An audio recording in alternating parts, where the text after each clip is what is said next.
তো এখন সামনে একত্রে কাজ করতে হবে। কোনো প্রতিহিংসা, কোনো জিঘাংসা, কোনো ধরনের প্রতিশোধ পরায়ণতা আমাদের মধ্যে যেন না থাকে।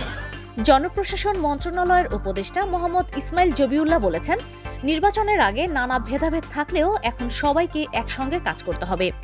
প্রতিহিংসা ও প্রতিশোধ পরায়ণতা পরিহার করে ঐক্যবদ্ধভাবে দেশ গড়ার আহ্বান জানান তিনি।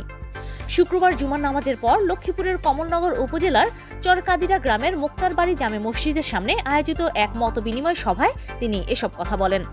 তিনি একই এলাকার বাসিন্দা। তিনি বলেন, যদি আমরা একে অপরের বিরুদ্ধে লেগে থাকি তাহলে দেশে কখনোই শান্তি আসবে না, দ্রব্যমূল্য কমবে না। তাই আমাদের সবাইকে একসঙ্গে এগিয়ে যেতে হবে। নির্বাচনের পূর্বে নানা ভেদাভেদ ছিল, কিন্তু এখন সামনে একত্রে কাজ করতে হবে।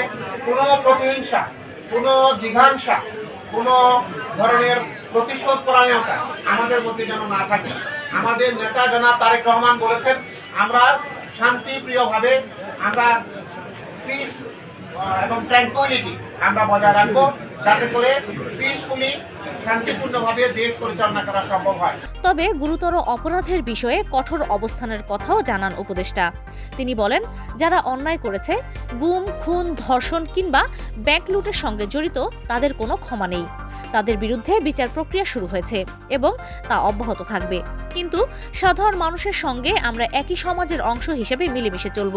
একটা হচ্ছে দুর্নীতিকে রোধ করতে হবে, দুর্নীতি হ্রাস টেনে ধরতে হবে, দুর্নীতি বন্ধ করতে হবে। দুই হচ্ছে দেশে আইন শৃঙ্খলা পরিস্থিতির স্ট্যাবিলিটি চাই, আইন শৃঙ্খলা পরিস্থিতির উন্নয়ন চাই, রুল অফ ল, আইনের শাসন প্রতিষ্ঠা করতে হবে।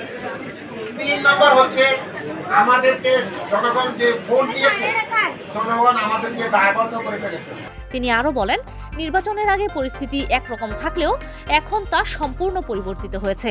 প্রধানমন্ত্রী তারেক রহমান এখন শুধু একটি দলের নন, বরং সব জাতিগোষ্ঠী ও দলের মানুষের প্রধানমন্ত্রী। সবার কল্যাণ নিশ্চিত করা তার দায়িত্ব।